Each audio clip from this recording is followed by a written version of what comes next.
in advance, so I'm just going to go into it in the middle of a sentence like I just did. It's going to be completely fine. Hello, everyone. How are we doing? Welcome to the stream.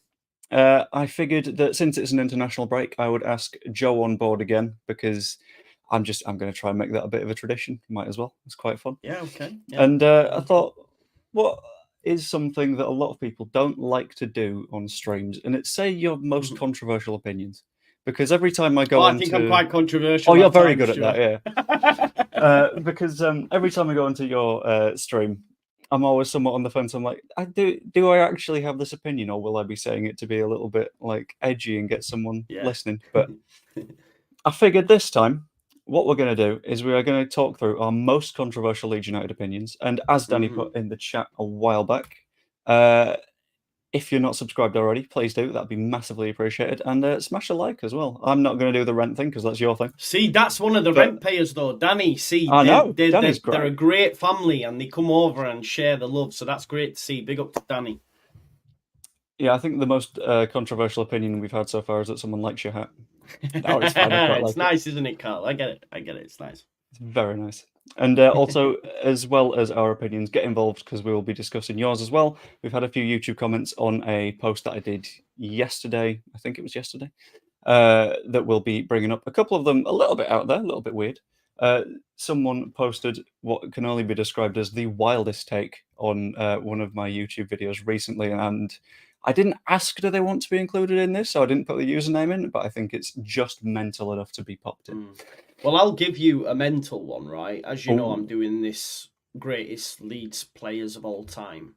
And naturally, I've had some silly ones that'll have like Vernon and Anita in one, so I just ignore them. But there was a genuine list of the top 10 full of great players, but number one was John Lukic. And I was like, wow, that's wild. But the rest of it is sane enough for you to go. So I was like, though, isn't it? Okay, so that must genuinely be their best player. Amazing, yeah. I'm really excited. It's took me ages to put together this spreadsheet, but we're recording on Thursday. It should be out Friday, Saturday, so looking forward. Okay, that sounds good. Yeah. So I'm going to dive in with one that I feel like a few people won't tend to like because a lot of people don't like this guy, and I do, and sod it. I think that Pat Bamford is Leeds United's best number 9 since Jermaine Beckford. Partially because, right, and you'll have to hear me out, a hell of a lot of our number 9s played in the Championship and didn't get us promoted. Bamford, on the other hand, in the Championship did get us promoted. He wasn't a pure finisher, but that wasn't his job. And then he went to the Premier League and he did it fairly reasonably up there as well. And I don't know if that's a little bit of a wild take or if people would say, like, Becchio takes it instead. But I sort of want your take on this one because I feel like I'm always in the minority when I'm trying to back Bamford. I mean, for me, mate, I don't disagree. Who I'm trying to think of some who have we had? La Soga. Yeah, I saw someone say at one point Roof, which is a little bit because he's not really a 9, is he? No, and I did rate Roof. Don't get me wrong. I was disappointed when he was sold, but he was injured a lot. He's still getting injured now. Up at Rangers, I recently read something. So yeah. Chris Wood's a good shout. Chris Wood is a good shout by Paz Riel in the chat. But look, at the end of the day, Wood didn't do it with us in the Prem, although he went on to do it with Burnley, and he's still playing at Forest now, although they want a Warney in, and I can understand why. But I think, Patrick Bamford, mate, he got an England call-up while playing for Leeds United, and he scored 17 goals in the Prem. So, but like RP says, the bar is quite low since. But I think that's doing Bamford a disservice because, I was thinking of McCormack as well, Simon. There was a little bit of me that was going to say, like, do I go beyond Beckford as well? Do I say Viduka? Because Beckford, again, was like League One Championship.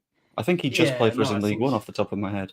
Yeah, I think Beckford's a decent, like, from then to now. I don't disagree with him. I'm a massive fan of Patrick, even still now, although, he's coming towards the end of his tenure. I'll still back him if he scores. I'll still back him, and I'm a little bit ashamed that he gets as much hate as he does. It's a little bit of a pain because, like, he got us to the Premier League in the first place, even though he wasn't the one that was scoring the goals. But yeah, I think for all of these, by the way, I'm going to pop a poll in the chat. If you are in the chat, do your best to answer as many as we can, and we'll see if our wild takes are in fact wild, or if we've just gone for the generic stuff by accident. So I'm going to move on to your first one, and this is one that took me a little bit aback when you said it, because I was like, it's a fresh one. Piroe will need to be replaced soon. I know, and what I mean by soon is if we get promoted. If Daniel Farke doesn't see him as a 9 now, I don't know how he will see him as a 9 in the Prem. He can go missing in the Championship, so therefore in the Premier League he would get eaten alive. So I do think that it was more a case of needs must as to actually Farke wanting Piroe. I don't think Piroe was the top of Leeds United shopping list. I think it might have been Cameron Archer. I saw a lot of talk about Gyökeres as well at the start of the window. Of course, yeah. And he's smashing it over in Portugal now. So I just think there's a reason as well that Premier League clubs didn't take a gamble on Piroe, and he only went from Swansea to another Championship club. I don't think it's that wild of a take. I've watched all the goals Leeds have scored this season, because I'm doing my top 5 favourite goals, which will be out after this, so if you're stuck, folks. And Piroe's not involved in a lot at all. Yeah. And I just think you need more than just putting it in the back of the net in the Prem, and especially when he's not being played in the 9 in the Championship. Therefore, you wouldn't imagine that's just going to flip on its head, Joe, when we get to the Prem, and he's going to say, right, now you're my number 9. So therefore, I don't see how long-term it fits. So when I say replaced, I'm not saying sold either. I just think we'll need someone else to be starting over Joel Piroe.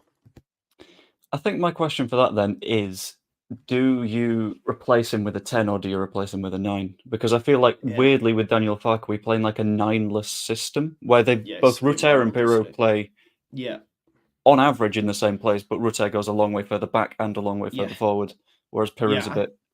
I think you would replace him with a number 9 that has certain qualities.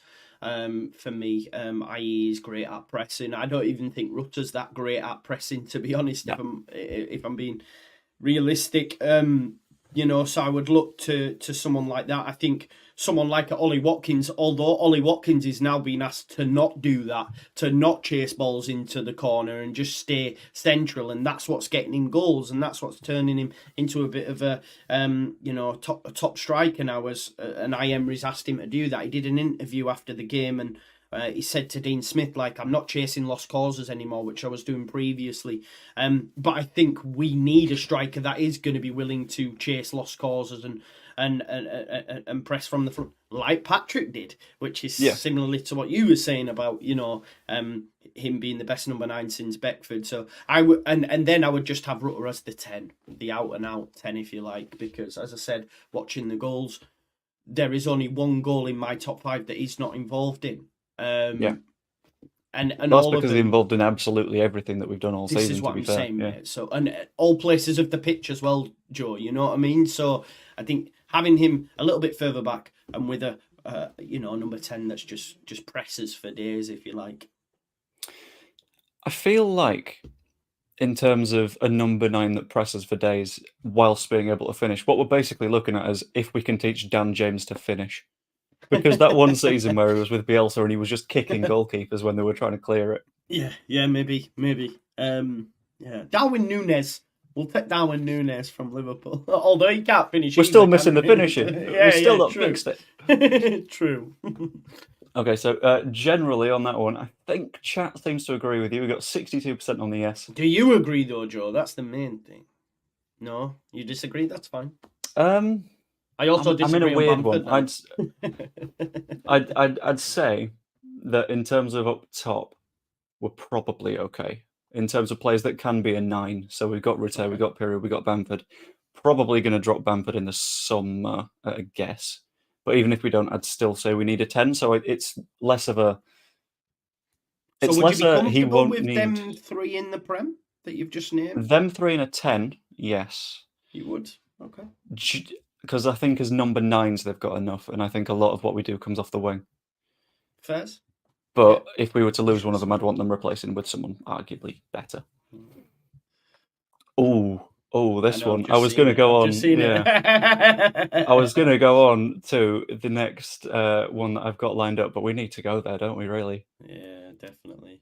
The next take, and this should make Joe laugh, Brenden Aaronson is still the best presser on the Leeds United roster. I mean, he can run. He can run. He just can't stay on his feet and do anything else with the football. So, yeah, not for me. Although, there seems to be a change in the wind at the minute that maybe he could do a job under Daniel Farke. So we'll have to wait and see. He seems pretty open to returning. I just don't think he's good enough, if I'm honest. And we're finding that out in Germany, in a team again. Although Union Berlin qualified for the Champions League last season, I don't think they've won a game in the Bundesliga yet. So they've just sacked their boss as well this morning, okay. I think. Okay, so it'd be interesting to see if the new manager wants to play him. But I'm not saying he's the reason they're down there. But what I'm saying is he's playing in a struggling side and still not having impact on games, not getting enough minutes. So I don't see a world in where he's going to be. I know he's still young, but how he's going to be able to progress enough to be at a place where he's able to play regular Premier League football for me. Yeah. I think for me, there's one name that sort of proves this entire thing wrong because it's someone that runs faster and doesn't fall over. I think Dan James. Yeah. Because he's got the same engine behind him. Fair. Yeah. He plays in roughly the same places. Like, we've not seen him as a 10, but we also didn't really see Aaronson as a 10. No, he was always on the right, wasn't he? Coming from the right, really. So, Dan James. Which was weird considering we were all like, he's the Pablo replacement. He was not the Pablo replacement. He was not even a little bit the Pablo replacement. No.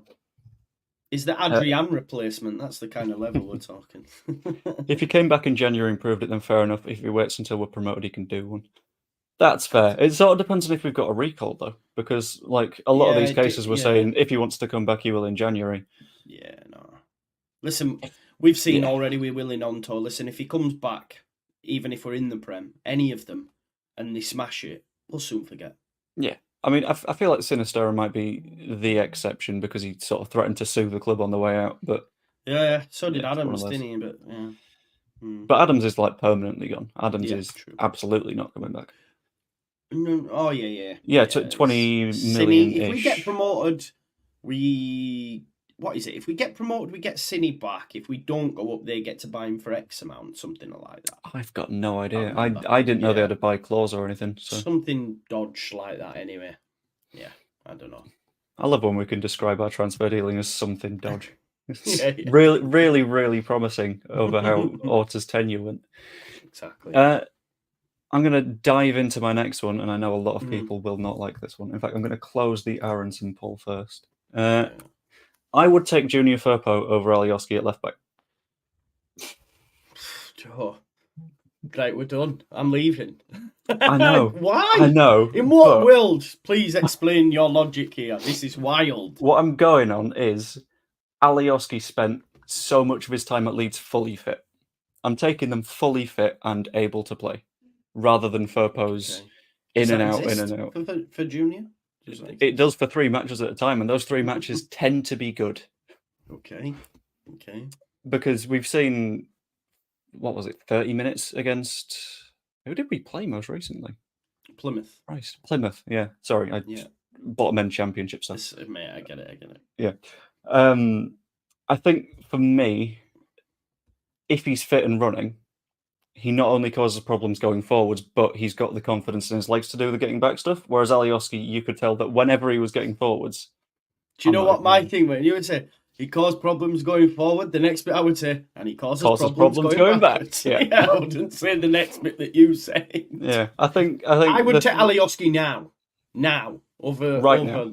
Yeah, right now. You take his pissed off to Qatar, Alioski. Was it Qatar or Saudi Arabia? Qatar, mate. No, he went to Turkey, didn't he? Now he's in Qatar, isn't he? Did he go to Fenerbahce first or something like that? I can't remember. But no, Junior is not fit to wear to lace Gianni's boots. I stand by that. Gianni actually did something at Leeds. This guy never.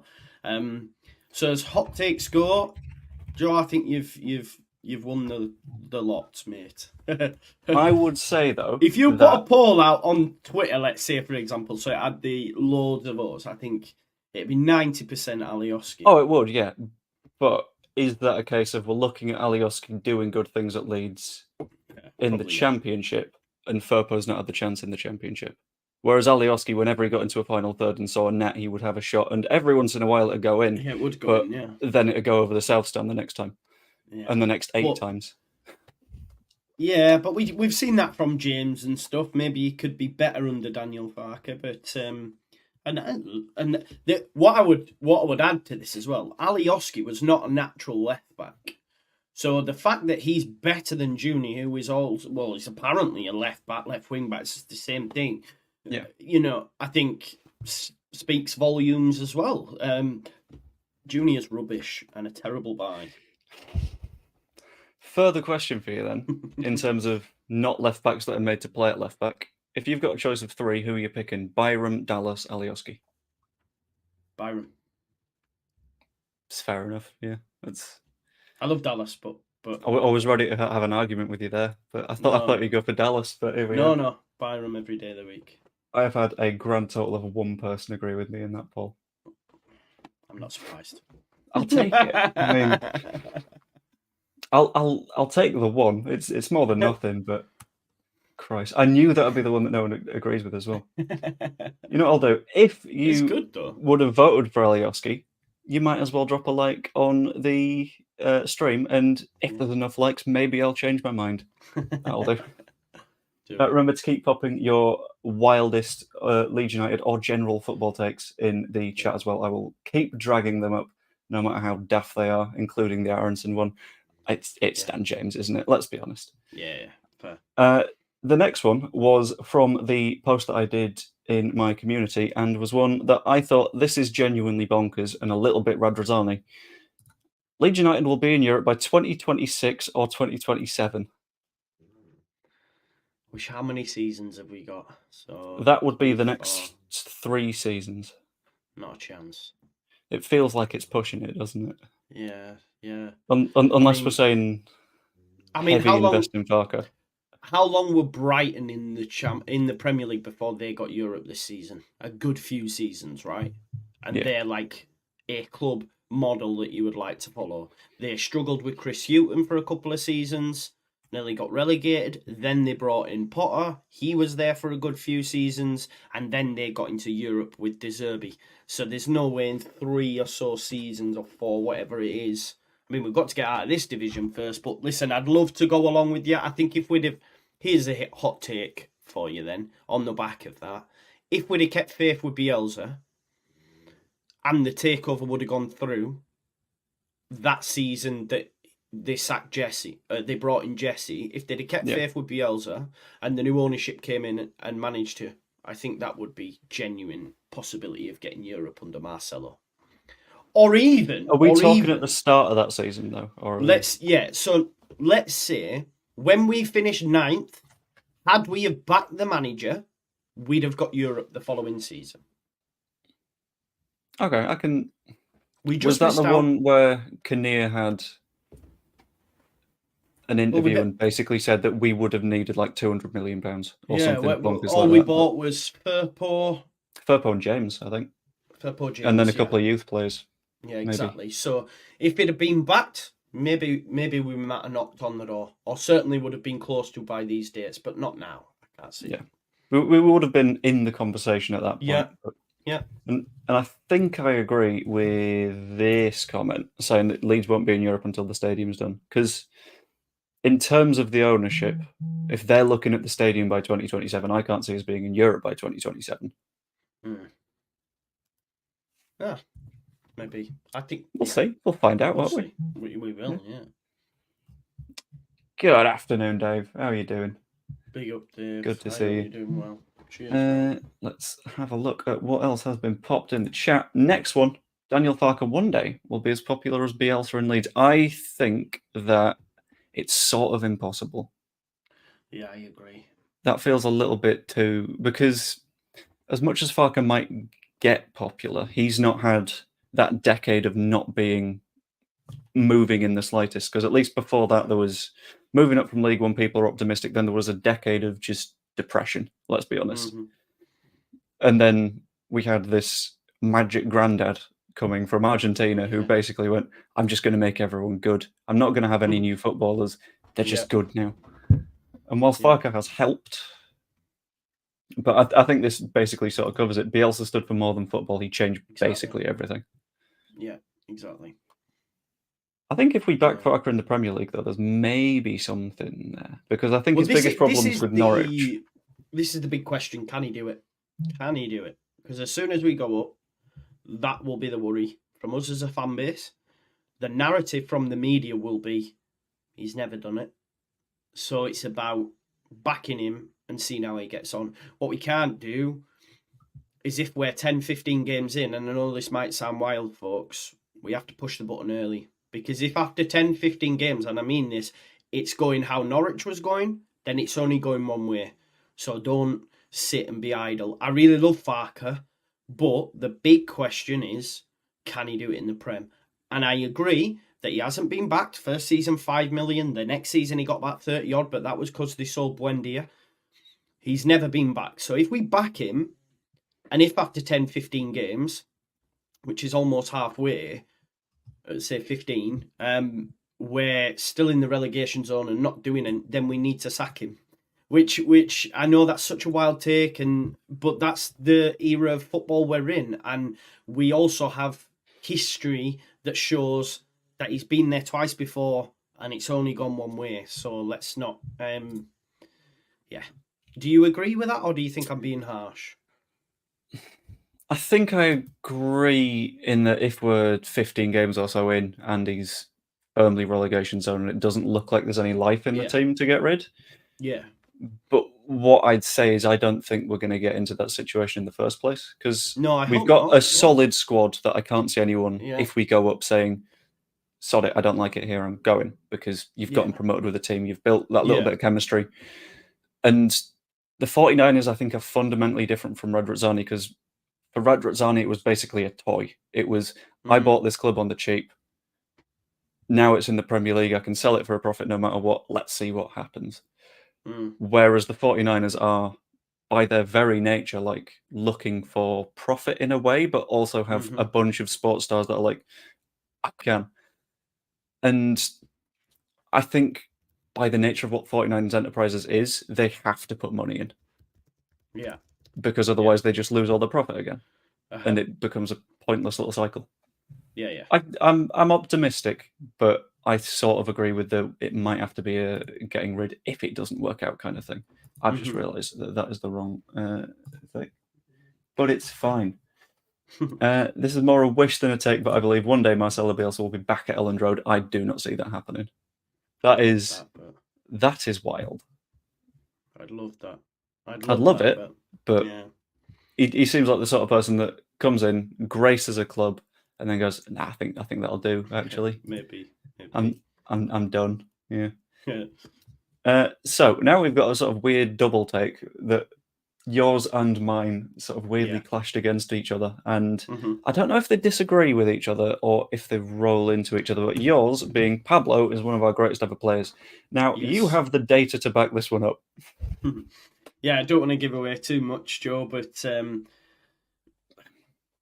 it almost feels wrong having him in the same conversation as the likes of some of the Revi era players. But in terms of what he did,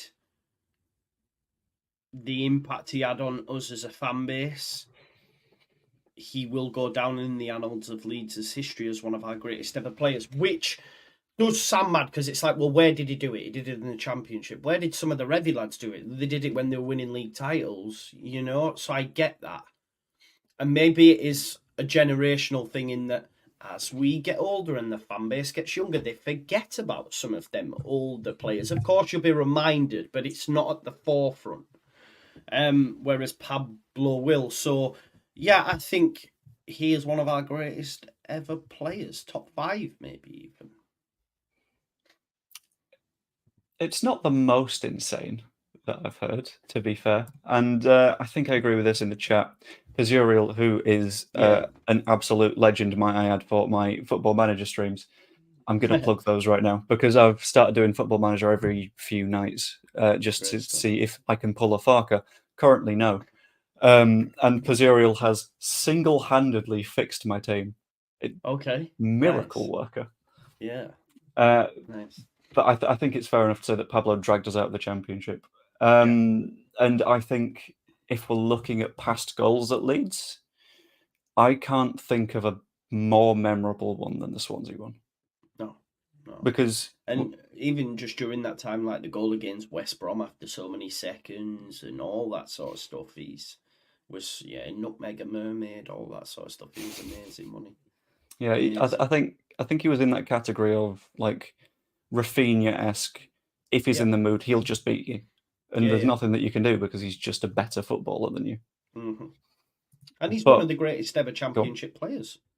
Yeah, that's fair. I wouldn't disagree with that, to be honest. Yeah. I'd say that I don't know whether this is a controversial take, but this is a stream to say it in. I don't know if Rutter currently is an equivalent or better player than Pablo. Maybe not peak Pablo, but time will tell, mate. Time will tell. But Pablo was playing Champions League Valencia, right? Maybe at a similar age. I'm not sure. Maybe I'm wrong. It might have been a little bit further on, actually. But let's see where Rutter is at his age. While you go on to the next one, I'm gonna have a look at what age Pablo was when he played in the Champions League. Fair enough. Yeah. Whereas my Pablo one is potentially not going to be super popular, and I'm going to pop a poll up on this one because I feel like people won't agree with me too much. Mm-hmm. I think that Pablo left a little bit too late.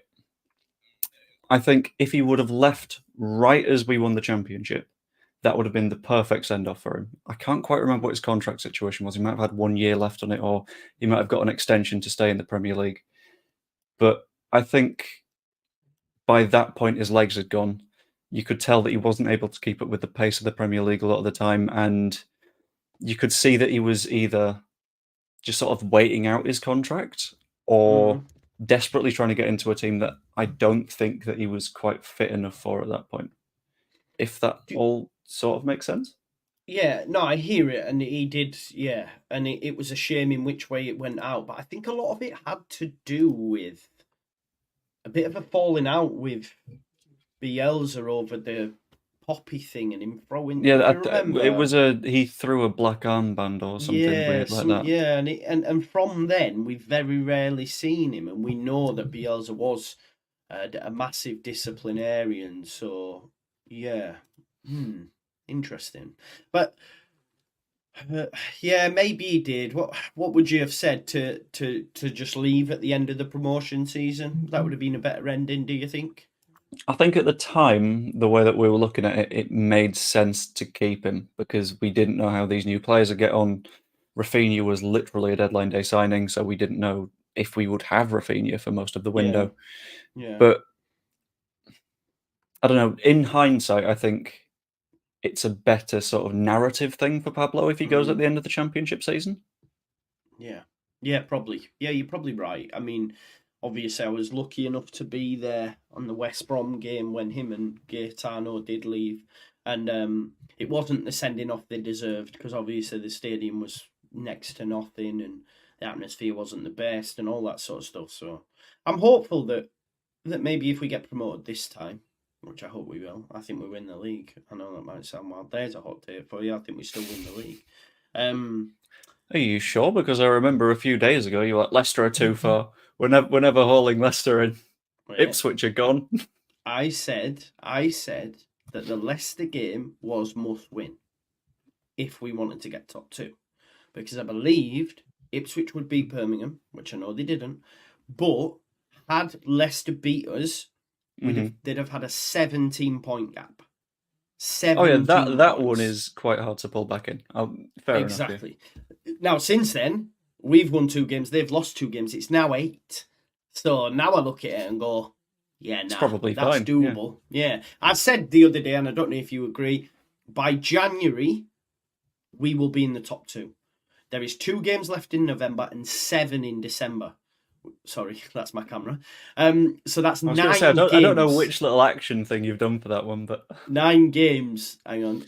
There's this. Oh. There's loads. Okay. But 9 games. Yeah, 9 games. I think by January will be in the top 2.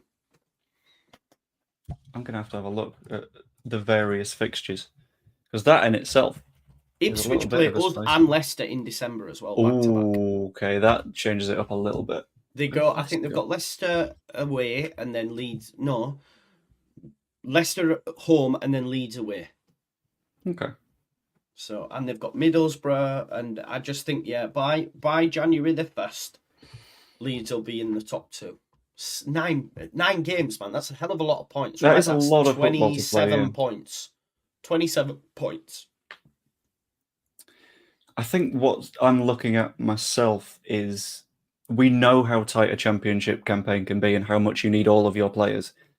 As much of you as you said, I think a while ago, that it won't make that much of a difference. I feel like if we're not up there by January, AFCON will cause a lot of problems for Leicester either way. Yeah. Because they're still losing Ndidi, they're still losing Iheanacho, even if they're currently a bit injured. But you still need an entire squad, really, don't you? Yeah, you do, mate. You're right, yeah. Okay, so this one came out of that's fair enough, Pollitt, yeah. Top 2 by New Year's. Oh, are we counting the New Year's Day fixture? Yeah, let's do it, because that's January the 1st, innit? And then after that game... Okay, so not by the start of 2024. No, we can have it, or... I mean, the 1st is the start of 2024. Tea time 2024. 1 minute, tea time 2024. Okay. Tea time 2024. I See, assume it might picked... be early kickoffs. It might be like 12:30 kickoffs on New Year's Day, maybe. You see, that way, by saying tea time 2024, you've picked all days in 2024. We just need at one point. Yeah, 1st of January tea time. Okay, when you're having when you're up from your hangovers or something, then we will be for second, not first. Maybe first. Who knows? Maybe first. Well, I'll take first. Yeah. This one came from a YouTube commenter, and not a comment on the stream, but it was someone from a different video that I did. Okay. Daniel Farke is playing the youngsters in a biased way by putting too much attention on Archie Gray, and it risks the squad turning mercenary by only having older players that we've bought and want to keep leaving if things don't go well. I thought this was a little bit bonkers.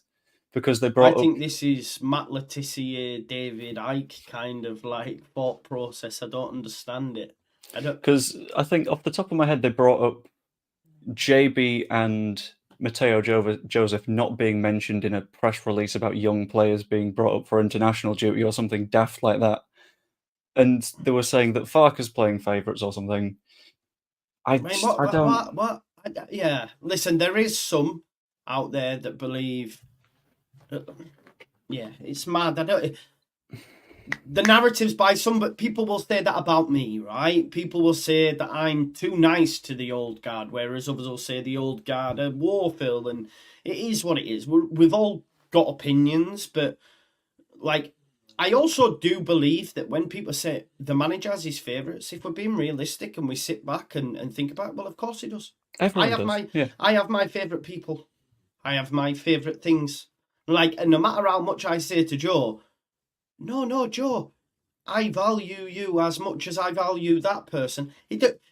As much as I say it, if I don't mean it, then, do you know what I mean? I don't mean it. So it's like... It's okay, I know that Lockie's the one that holds the key to your heart. Do you know what I mean, though, Joe? Yeah, I get you. Of course people have their favourites. There'll be people in that squad that Daniel Farke doesn't rate that another manager would. Yeah. Like, it is what it is. And even then, like... those players are being judged on a hell of a lot more information than we've got.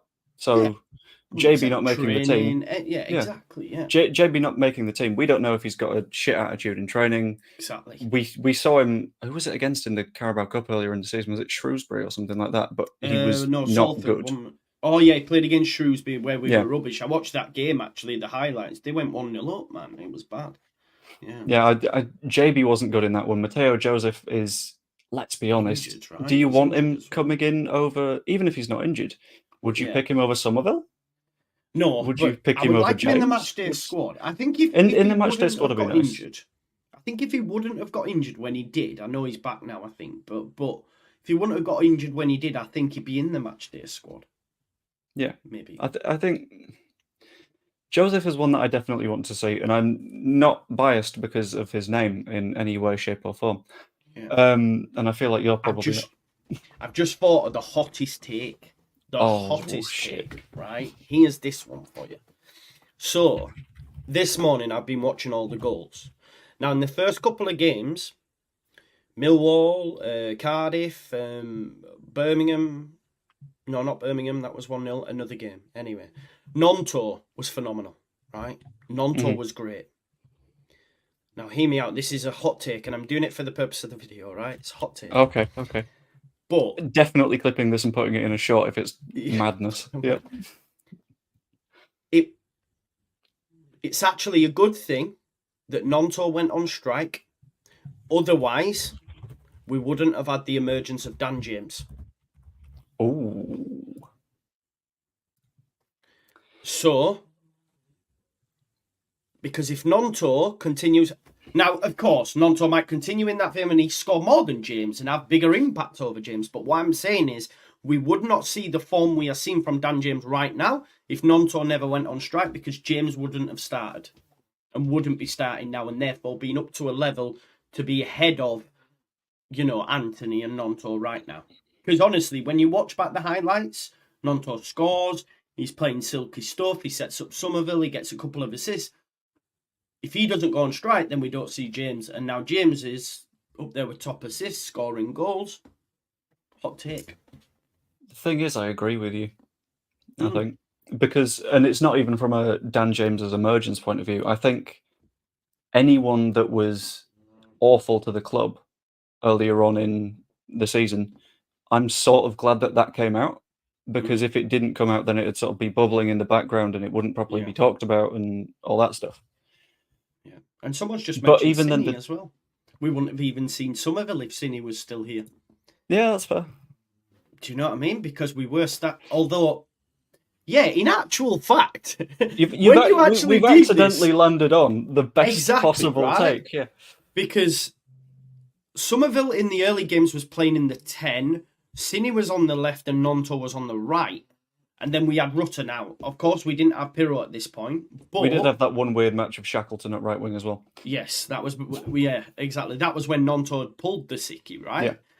So, in actual fact, with Cine and Gnonto going on strike and Cine leaving, we have now stumbled upon the best front four of Rutter, Somerville, James and Piroe.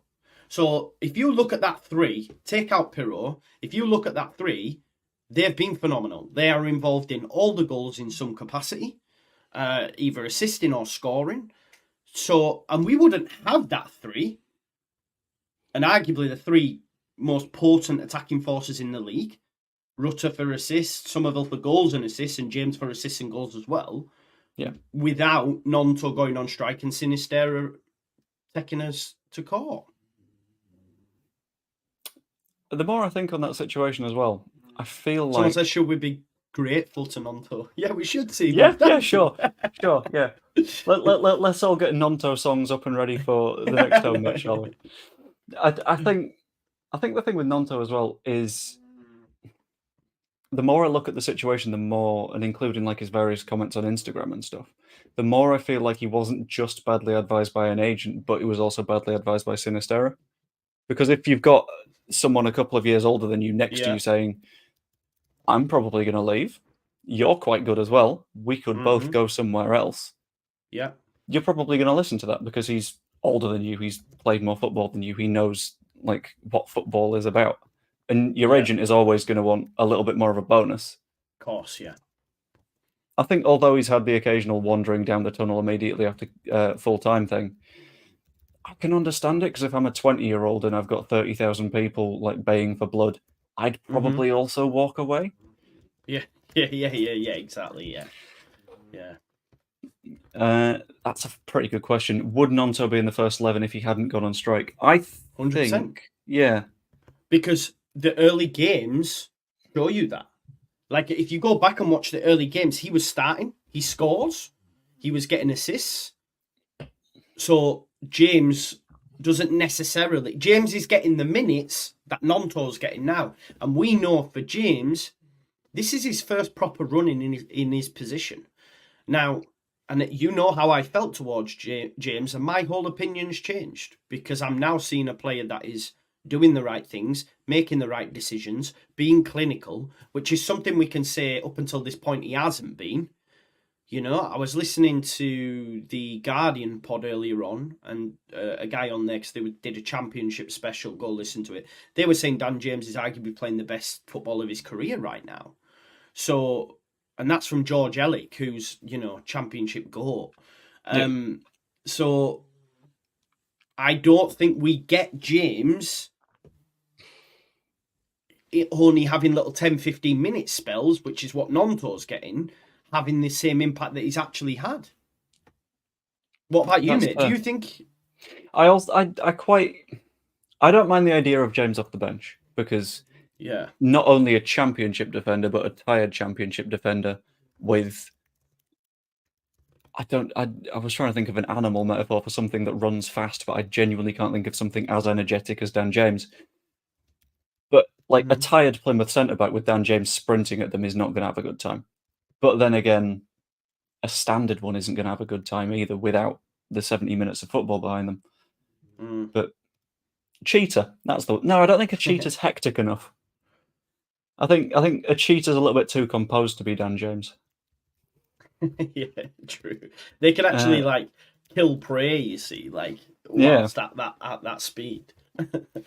Whereas Dan James just sort of presses his prey whilst it's about to kick a ball and then kicks it so he gets a booking. Earlier on as well, whilst we were talking about Mateo Joseph, something I was going to pop back to. Joseph over Bamford on the bench. Now, with our earlier chat about Pat Bamford, I don't think I can hugely agree with that. Because I think it's a hard one. He just brings something different to Piroe, whereas I don't think we've seen enough of Joseph to sort of have a view on it, if that all makes sense. I've liked what I've seen from Mateo Joseph. I know everyone says 9, but whenever he's been played, and it was the same under previous managers, it was always off the left. So I think he's seen more as like sort of an inside forward as opposed to an out-and-out number 9, especially at the top level. Maybe I'm wrong, but, you know, someone who'll watch the under-23s much more regular than me and probably, you know, say, no, he's doing, you know, that number 9 role fine. But I do know that a lot of the managers have played him from the left, if you like. I think I agree with Peregrine Falcon of the Championship. That'll do it. That's something nice and fast and violent. Remember, in the chat, if you have any slightly bonkers takes, we are happy to discuss them. I have personally had the one that is probably the least justifiable, in that I would prefer Firpo over Alioski at left back at times. Yeah. Everyone seemed to hate that one. Also, if you haven't yet, remember to pop a like on the stream. It just helps it to get pushed out a little bit more, and some of us are not quite the size of Joe's channel quite yet. So I would hugely appreciate if you could, and subscribe if you're not yet as well. Can Scoobs take Bamford with him? That feels harsh. He might take some of the youngsters, mate. McGurk or something on loan, but he ain't taking Bamford, unfortunately. I think McGurk on loan is probably something that makes a lot of sense. Because, I mean, McGurk needs to go somewhere. We can't just keep him in the 21s, just waiting for something to happen when he's playing that well. Same for Lewis Bate, I think, because they're both, like, up there, but struggling a little bit, if that all makes sense. I think Bamford to Lincoln is possibly the meanest thing I've ever seen, though. He's not quite down there, is he? I had another one ready as well. This one is one that a lot of people disagree with, and it's not Leeds specific, but I think in general, VAR is good, and we absolutely 100% need it. But, and there's a pretty big caveat here, VAR itself doesn't have problems, it's idiots running it. Rather than VAR. If that all makes sense. What's your take on that one? No, I agree. Like, obviously, it's been used elsewhere in world football with nowhere near as impact on the games as we are finding in England, and that's a lot to do with the referees. Like at the end of the day, is it Andy Madley? Andy Madley gets relegated like to the. Andy Madley gets relegated to the Championship for 1 week for an error. The following week, he gets Chelsea versus City. Make sense? It's like, Yeah. Do you see what I'm saying? It's like me being at work, and I don't know. Let's say I'm a bricklayer, and I mess up the bricklaying, and they say next week, Joe, you're gonna be the hob carrier, whatever they call it, right? So I'm just carrying the bricks. I do that for 1 week. I come in the next week, and they say, right, Joe, here's the floor plans. Go build the house. It doesn't make quite sense. add up. No. No, you don't get relegated for 1 week, and then next week get the biggest game of that weekend. It's insane, but that's the idiots that are running it. So it's crazy. And for me, it's the fact that it's some weird little cabal of like 40 or something referees that all seemingly like overprotect each other a little bit.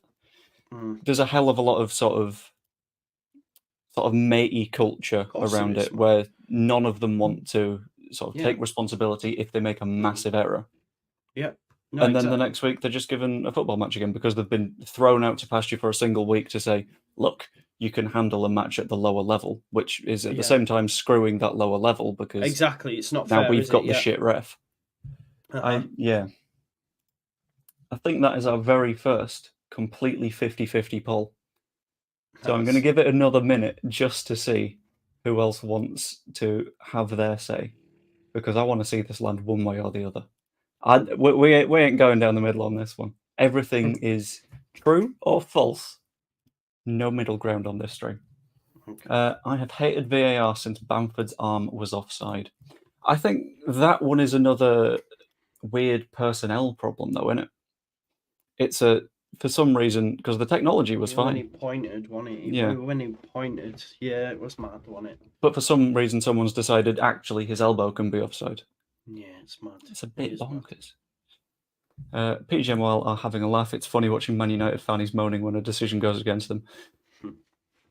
You see, I had the odd conspiracy theory answer to the what's a wild take thing. So, for example, referees going to Saudi Arabia to referee their league, and then the next week refereeing Newcastle feels wrong.